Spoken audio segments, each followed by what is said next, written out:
삶의 의의와 만족의 기준은 누구에게나 다른 얼굴을 하고 있습니다. 어떤 사람에게는 성취가 삶의 의미가 되고 어떤 사람에게는 평온함이 삶의 핵심이 됩니다. 또 어떤 사람은 관계 속에서 의미를 찾고 어떤 사람은 고독 속에서 자신을 발견합니다. 이처럼 삶의 의의와 만족의 기준은 정답이 정해져 있는 공식이 아니라 각자가 살아오며 만들어가는 하나의 이야기입니다. 현대사회는 끊임없이 우리에게 더 가져야 한다, 더 올라가야 한다, 더 잘나야 한다는 메시지를 보냅니다. 이러한 환경 속에서 많은 사람들은 자신도 모르게 타인의 기준을 삶의 기준으로 받아들입니다. 남보다 뒤처지지 않아야 하고 남보다 잘 살아야 한다는 압박 속에서 정작 나는 무엇을 원하고 있는가라는 질문은 점점 뒤로 밀려납니다. 그러나 삶의 의의는 남과의 비교에서 만들어지지 않습니다. 오히려 자신이 무엇을 중요하게 여기는지 알아가는 과정에서 서서히 드러납니다. 삶의 의의는 거창한 목표에서만 비롯되는 것이 아닙니다. 세상을 바꾸는 위대한 업적이 아니어도 괜찮습니다.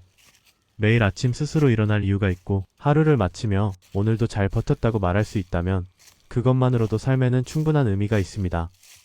누군가를 돌보고 누군가에게 도움이 되고 혹은 조용히 자신의 하루를 지켜내는 것 또한 소중한 의의입니다. 많은 사람들은 삶의 의미를 미래에 두려워합니다. 이걸 이루면 행복해질 수 있을 거야. 이 단계에 도달하면 만족할 수 있을 거야 라고 생각합니다. 하지만 이렇게 미래에만 의미를 걸어두면 현재의 삶은 늘 미완성처럼 느껴집니다. 삶의 의의는 도착점에만 있는 것이 아니라 그곳으로 가는 과정 속에도 존재합니다. 넘어지고 다시 일어나고 조금씩 나아가는 모든 순간이 이미 의미를 지니고 있습니다. 만족의 기준 또한 마찬가지입니다. 만족은 많은 것을 가졌을 때만 느낄 수 있는 감정이 아닙니다. 오히려 자신이 가진 것을 인식하고 그것을 충분하다고 받아들일 때 생겨납니다.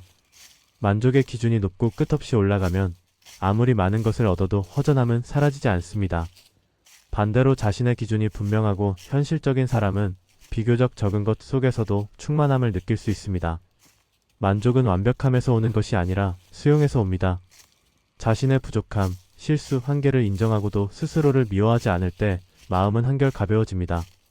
나는 아직 부족하지만 그럼에도 불구하고 괜찮은 사람이다라고 말할 수 있을 때 삶의 만족도는 자연스럽게 높아집니다. 삶의 의의와 만족의 기준은 밀접하게 연결되어 있습니다. 자신이 중요하게 여기는 가치가 분명할수록 만족의 기준도 또렷해집니다. 예를 들어 돈보다 자유를 더 소중히 여기는 사람은 화려한 직업이 아니어도 만족할 수 있습니다. 반대로 안정과 안전을 중시하는 사람은 소박한 생활 속에서도 큰 만족을 느낄 수 있습니다. 중요한 것은 어떤 가치가 옳고 그르냐가 아니라 그 가치가 자신에게 진짜인가 하는 점입니다. 현대사회에서는 속도가 빠르고 변화가 잦기 때문에 사람들은 쉽게 지칩니다. 이때 삶의 의의가 외부 성과에만 의존하고 있다면 실패나 정체를 겪을 때 큰 허무감에 빠지기 쉽습니다. 그러나 삶의 의의를 나는 성실하게 하루를 살아간다, 나는 나답게 살기 위해 노력한다와 같은 내적인 기준에 두면 상황이 흔들려도 중심은 비교적 단단하게 유지됩니다. 만족의 기준을 세울 때도 마찬가지입니다. 타인의 삶을 기준으로 삼는 순간 만족은 멀어집니다. 누군가는 더 큰 집에 살고 더 좋은 차를 타고 더 많은 여행을 다닐 것입니다. 그러나 그 모든 것을 가져도 그 사람이 반드시 더 행복하다고 말할 수는 없습니다. 만족은 비교의 결과가 아니라 자신의 마음 상태에서 결정됩니다. 삶의 의의는 고정된 것이 아니라 시간이 흐르며 변합니다. 젊을 때 중요했던 것이 나이가 들수록 덜 중요해질 수 있고 예전에는 별것 아니라고 여겼던 것들이 소중해질 수도 있습니다. 이 변화는 자연스러운 과정입니다. 오히려 변화하지 않는 것이 더 이상할지도 모릅니다. 따라서 예전의 나와 지금의 내가 다르다는 사실을 받아들이는 것이 중요합니다. 만족의 기준 또한 유연해야 합니다. 상황과 환경에 따라 기준을 조금씩 조정할 수 있어야 합니다.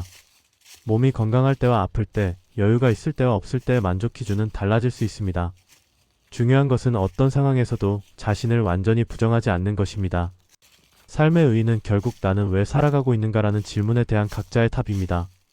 이 답은 한 문장으로 정리되지 않아도 됩니다. 오히려 여러 개의 작은 문장들이 모여 하나의 답을 만들어갈 수 있습니다.